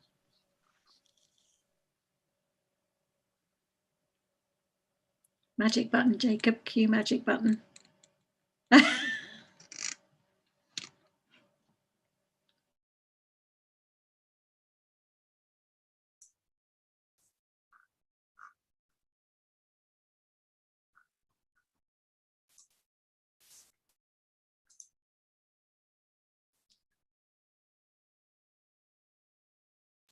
Hello, Giles. Hello, Jacob. I'm very sorry to say that you've drawn the short straw, and you'll be staring at me for the next 10 minutes instead of engaging in a heated discussion with a variety of interesting people. But fascinating to hear your talk and to hear sort of very interesting view on data, and particularly, the thing that stood out to me was the idea of humanizing data. I mean, a lot of what we hear from things about climate change, about COVID, it's easy to see sort of 10,000, all these numbers, 10,000 a day or what have you, and to forget the human impact of those and the actual sort of what the experience is of that. Things like a few feet of sea level rise doesn't sound like much. You think, oh well, it's a high tide, but yet you look at Pacific Islands, and there's places that are ever so slightly scraping above the surface that are likely to be sunk under by that. And particularly your idea of showing that these numbers that define Parkinson's sufferers didn't accurately reflect the experiences that these people had. I was wondering if there are any other examples of that sort of thing that you'd come across in your work, because I think I mean, I deliberately didn't give any specifics about the data we're working with for Little Earths, but I'm happy to elaborate a bit more on that, because I think it relates very directly to the points you just made. I mean, we're working, as I said, on 3 scales: the touch, connect, and immerse, which are also thematic. And at the intimate scale, we're just starting to explore working with data that's coming from and this is work that's coming via Adine Foley at Birkbeck. Adine's a geographer, and she's been working with island communities, and she's been looking at historic records of weather observations, but also other community records like school logs. If these very remote and often isolated communities who live and have always lived with very extreme weather events. And what we're interested in doing is, as well as thinking about, you know, the enormous data sets that can also be worked with in terms of sensor platforms from satellites and what have you, it's this point about humanizing data and creating some kind of empathic link, or encountering it, so that we can begin to see where we fit in the bigger pictures of these issues. So again, one of the things you look back through historic data and you find that, you know, not only is there a series of weather events, which could be good events or bad events, but it has knock-on effects on the community. And a classic one would be, you know, and this is talking about data from the Orkneys, there might be a storm and that would prevent a number of children from getting to school for the next day or two. Alternatively, there might be a sequence of good weather, and in good weather, the harvest might need to be brought in before the bad weather sets in, and that might also lead to community events and effects like children not going to school. So you begin to see that the thing is, you know, we often there's this idea of who experiences climate. Nobody really experiences climate. We all experience complex weather phenomena. So this idea that we could begin to communicate not just this sense of an abstraction that gets bigger and bigger every time we talk about it, but we can hone in on something that's a rich experience rooted in human lives and human experiences. Then for the more kind of sculptural scale of objects, we're thinking about working with extended time frames. So that's a major part of our collaboration with the British Antarctic Survey, and thinking very much, as you were saying, about sea level rises, but looking at them over maybe 1 million years, and thinking about how do we connect to such abstract time frames, and that's where sort of looking at things like the Gongxi, these naturally eroded rocks, which have been, you know, elevated to a kind of high cultural icon in certain East Asian cultures. It's thinking about items like that and thinking, how do we make connections? How do we build empathy again to things, processes which have taken hundreds of thousands or millions of years even? And thirdly, the immerse scale and theme. That's where we're working with George Roussos at Birkbeck and one of his students, Cosmin.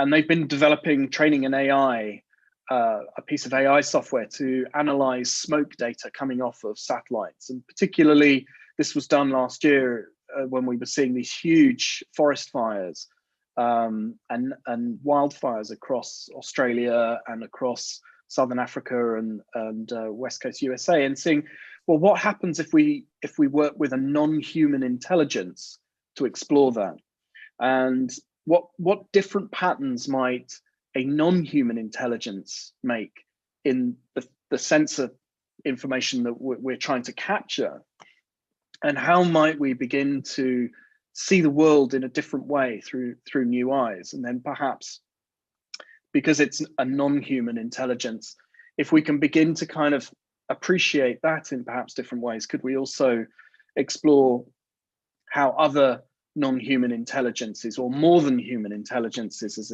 it's now talked about, and from the natural world, the wild animals, how might we begin to see ourselves within a larger ecosystem where other intelligence are also perceptive and aware, and may be able to offer us insights, but we have to make and build those links. So this is very much what we're trying to do, and to think of data not just as numbers, but it's observations, it's communications, it's all these things.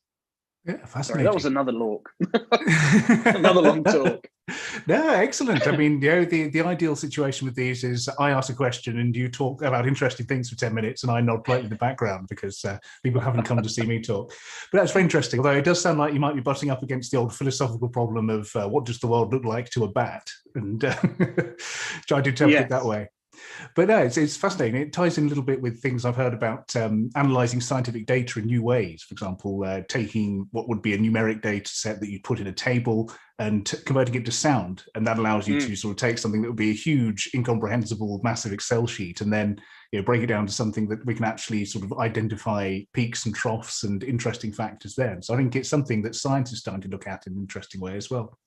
There's an urban myth, or it's a story that's the equivalent of an urban myth, and I heard it over 20 years ago of a technician in a render farm somewhere out in somewhere in the US who found that he could no longer tell from the blinking lights which machines needed attention or not. And apparently he took the flocking algorithm that was a very common screensaver back in the late 1990s. And he basically switched off all the LED lights for all the devices that he was supposed to be monitoring. And he switched it to a sonification from the flocking, with the idea that as soon as when everything was running perfectly, it would make a harmonious sound that would kind of retreat into the background of his consciousness. But the moment that an element of dissonance through a failing machine, a failing drive, or a failing circuit board somewhere, that would register as dissonance, and he would immediately be alerted and then be able to find it more easily. But as I said, it may well be an urban myth, but it was one of those stories that really reminded me, or perhaps I should say, it inspired me to think about different ways that we could use the broader set of human senses, not just our eyes and our ears. Because our hands, I mean, we are a manual tactile culture, as manual tactile creatures. And there is enormous knowledge and dexterity that comes from our ability to appreciate things through the tactile interaction. And certainly my experience of working with communities in places like Papua New Guinea is that certain cultures have retained extraordinary fluency in tactile communication and tactile knowledge making and meaning making. Oh, that's very interesting. I mean, it reminds me somewhat of looking back sort of towards the ancient Greeks and that I remember Plato, I think it was, mentioned that the idea of writing things down was abhorrent to him. If you couldn't remember the entire story, then you were wasting time and you were losing something essential to that sort of process of exchanging information. I think, it's very interesting to think about that occurring in a modern sense, and that we're moving away from these old ways of doing science and old ways of looking at data and bringing them into a more sort of holistic, more accessible, hopefully, as well, approach.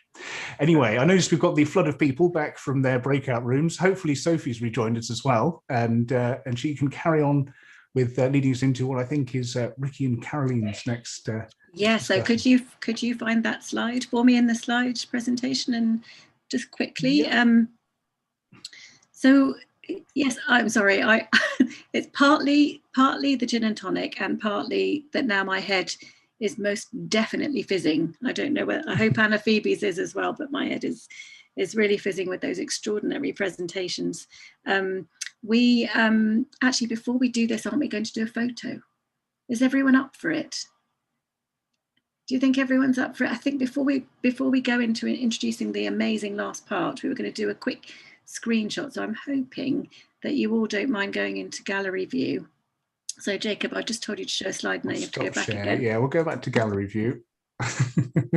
Please turn your camera on. It's so lovely to see all of you. It's just the most amazing Friday night for me. I haven't had one of these for a very long time. So thank you so much for being here, and make whatever face you like. Should we say the word survival? What do you think? I hate to break it to you, Sophie, but we've got two screens, so we're going to have to do two photos. And, fantastic. Yeah, and it's obviously better what than I'm us seeing on my being... screen will be on different to everyone else's. So you're going to have to pose twice. So you've got the option Okay. of 2 different stages. But so if you want to count people in, I shall attempt to press the Okay. big red button. But I'm going to say 3, 2, 1 survival, and if you want to punch the air or grab your head or just scream, you're very gently. welcome. Yeah, and we'll do this twice. So 3, 2, 1, survival! Done it. Okay, we've got 1, and I can see some poses there. So we're Pose looking very number good. 2. Are you ready with your next? I just need to go and save it somewhere first, because I'm worried Ben, that it won't great. automatically saved. See, Ben's put his artwork in the background. Well done, Ben. Ben does the most beautiful, beautiful images. Oh, extraordinary. Well done. And Giles has got a beautiful shell behind him. Okay, the first Last image chance to hold up whatever saved. object you want to hold up and punch the air. Okay, so 3, 2, 1, survival! Did we get it? Yeah, I think so. 1 second, I'll just double check that I haven't taken the picture of the same people twice. Well, that doesn't matter, does it? We'll but different pose. We'll definitely share all of this. We'll probably share it, I guess, via the whatever means we can. Actually, all of our sort of various accounts and things we will share this by. So I hope nobody minds and everyone joined in. Cool. Well, so actually, you probably don't need to show that slide, but you could show that slide, because this time slightly different. We're not going to be drawn off into a speed meet at the end or anything like that. This is the finale of our event. I cannot believe that the time has gone so quickly. In a way, this is the least interactive bit, but this is, I think, one of the best bits, where you can just sit comfortably, put on your headphones. You're going to watch a short 60-second presentation and then listen to some music. So it is my great pleasure. I hope I've done everything that I need to do. Yes, the last slide that comes up, by the way, will just be where you can find out more information about everybody. So it gives me great pleasure to introduce Caroline, who is in Paris. I think you're the furthest away guest that we have. She is a PhD student at the Sorbonne University, and I'll try my best to say this in French, the Laboratoire d'Archéologie Moléculaire et Structurale. I think I probably did that really badly. And she is currently analysing historical paintings using time of flight secondary ion mass spectrometry. And saying that after a gin and tonic was pretty incredible, I think. So you can give me a thumbs up. Spectrometry imaging. See, I've ruined it there. She is building a spectral database of reference compounds, most likely to be found in paint samples from historical paintings, and investigating some of their alteration and interaction with each other, and I think with time as well. And this resource would be available for further analysis of other historical paintings. And Caroline's collaborator is our very own Ricky Chagar. Ricky is a researcher in musical composition and an award-winning composer. So 2 extraordinary musicians and composers here today with us. And he enjoys transcending genre boundaries. His media music is regularly heard in TV and film productions. And his music is now distributed worldwide, as you can see from this slide, worldwide, both as a recordings and in printed sheet form. He has a long-standing interest in the music science convergence, and his research as a PhD student focuses on the methods and practices of composing music using scientific data as stimuli. Additionally, and importantly, living with multiple health conditions, he also hopes to increase awareness and understanding of chronic health difficulties through music. So we look forward to hearing more about that in the future, Ricky. But today, this wonderful collaborative SciArt partnership invites you to learn a bit more about themselves and explore red, white, and blue in a new way. The colour pigment data from Caroline Bouvier's time of flight secondary, I'm not going to do it again, from that analysis she does of Renoir's painting of Alphonse Fournaise from the Musée d'Orsay has informed melodies created by mapping numerical data to tone and developed into extraordinary musical compositions created by Ricky Chagar. So I will say au revoir, we'll give you a wave at the end, and I will invite you to first hear a little bit more about their collaborative partnership through just a short little blip of a video, and then listen to Red, White and Blue, or whatever order it might come in. And thank you so much, everybody, for joining us today. Over to you, Jacob. Colors are a key tool of painter artistic creation. We mix pigments. Museums preserve our heritage for future generations, but also aim to understand it better. Art historians team up with scientists to gather knowledge using analytical techniques like Raman spectroscopy. Colored pigments illuminated by a light vibrate and flash back their unique modified light in response. I spoke with Ricky, the composer, about the possibility of using Raman data to create new music. Our mutual appreciation of art led us to choose a painting by Renoir for this project. With a mutual appreciation of art, Caroline suggested to use the pigment data within a Renoir painting. I reduced the light wave frequencies so that they fit within the range of human hearing, and then I found the corresponding sound tones by using a specific calculator. This preserved the unique fingerprint of each pigment, but also provided me with sound tones to make melodies from.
Need my applause to be heard. Thank you, Carolyn. Thank you, Ricky. How beautiful! What a wonderful journey to end on. I'm so sorry we ran over time, but I'm glad you all came, and see you next time. Shall we do it online again? Would you like to come in person? Thank you. Au revoir. Bye. Bye. Thank you, everyone. Thank you, Sophie and Jacob. Thank you. Bye. Bye. Bye, guys. Jacob, show that last slide, would you, just so people can see where to tweet and